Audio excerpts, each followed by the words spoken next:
జిల్లాకు సీఎం వస్తున్నంటే ఒక్కొక్క ఎమ్మెల్యే ఆరాట పడుతుంటారు. సీఎంను ప్రసన్నం చేసుకోవాలి, నిధులు పట్టేయాలని తొక్కులాడుతుంటారు. ఎంతమంది ఉంటే అంతమందిని సభకు తీసుకుపోయి బల ప్రదర్శన చేసుకుంటారు. కానీ నర్సంపేట కాంగ్రెస్ ఎమ్మెల్యే దొంతి మాధవరెడ్డి సారు సీఎం అయితే నాకేంది అని పిచ్చలైట్ తీసుకున్నాడు. మొన్న ఉమ్మడి వరంగల్ జిల్లా టూర్కు సీఎం పోయినప్పుడు నర్సంపేట ఎమ్మెల్యే దొంతి మాధవరెడ్డి సీఎంను గల్వను కూడా కలవలేదు. ఆ సభకు డుమ్మా కొట్టిండు. అధికార కార్యంలో ఏడా కనబడతలేడు. కనీసం మర్యాద కూడా కలవలేదు. నర్సంపేట కోసం ₹4 కావాలని అడగలేదు. ఎమ్మెల్యే నియోజకవర్గానికి ఆనుకున్న ఉన్న ఊర్లోనే సీఎం పొద్దునాక ఉన్న దేకను కూడా దేకకపోయే వరకలా సీఎం కూడా చూస్తా ఆయన కథ ఏందో అన్నట్టే ఉన్నాడట.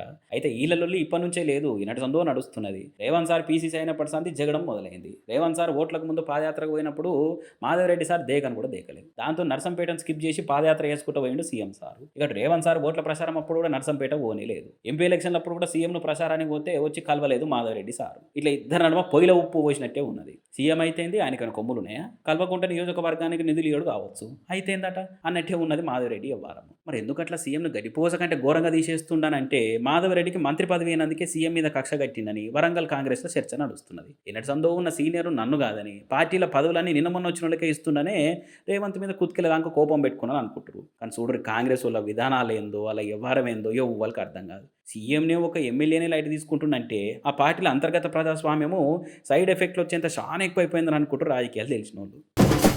లగచర్ల బాధితులకు మద్దతుగా గిరిజన సంఘాల ఆధ్వర్యంలో మహబూబాబాద్లో మహాధర్నా ప్లాన్ చేసింది బీఆర్ఎస్ పార్టీ. 50,000 మందితోటి పెద్ద ధర్నాకు పిలుపునిచ్చారు. అయితే సర్కార్ మాత్రం పర్మిషన్ ఇవ్వమని చెప్పేసింది. దీంతో బీఆర్ఎస్ వాళ్ళు మండిపడుతున్నారు. లగచర్లైన డ్యామేజ్ను కవర్ చేసేందుకు సర్కార్ ఆరాట పడుతున్నది. అందుకే ఏడిపోయిన సీఎం సార్ కేసీఆర్ అని అరుంధత్ సీమల పశుపతి కలవరిచ్చినట్టు కలవరించి ఇష్యూను కవర్ డ్రైవ్ చేస్తున్నాడు. అందుకే మహబూబాబాద్లో నిరసన కార్యం పెట్టుకుంటే పర్మిషన్ ఇవ్వకుండా డ్రామాలు ఆడుతుందని గరమవుతున్నారు. ఇక దీని మీద మాజీ మంత్రి ఎమ్మెల్సీ సత్యవతి మేడం మస్తు కన్నెర చేస్తున్నది. టైం ఎప్పుడు ఒకటే తీర్లు ఉండదు, యాద పెట్టుకోవాలి. 50,000 మందితోటి ధర్నా చేసి సర్కారుకు బుద్ధి చెప్తాము, అవసరమైతే హైకోర్టుకు పోతాము, అక్కడ పర్మిషన్ తీసుకొని నిరసనలు చేస్తాము, ఎవ్వరు ఆప్తరో చూస్తామని సవాల్ చేసింది. పోలీసులు కన్వాలు కప్పుకొని కాంగ్రెస్ కార్యకర్త లెక్క ఉండడు బంద్ చేయాలి. ఏపీలో ఏమైందో చూసి కూడా తీరు మార్చుకోకుంటే అట ఇంకా మీరే తక్కువలో పడతారు. మేము పవర్లకు వస్తే మీకు ఒక్కొక్కరు సంగతి చెప్తాం ఖబర్దారని వార్నింగ్ ఇచ్చింది. ఇక కేటీఆర్ సార్ కూడా ట్విట్టర్లో గట్టిగానే ఖర్చులకు ఇచ్చుకున్నాడు. 45 నిమిషాల్లో 50 సార్లు కేసీఆర్ పేరు తెలిసిన ముఖ్యమంత్రి గంత భయం పుచ్చుకున్నదా నీకు? అందుకే పర్మిషన్ ఇవ్వకుండా వణుకుతున్నావులే అని సురుకులు అంటించిండు. మరి చూడాలి పంచాయతీ దాకపోతుంది.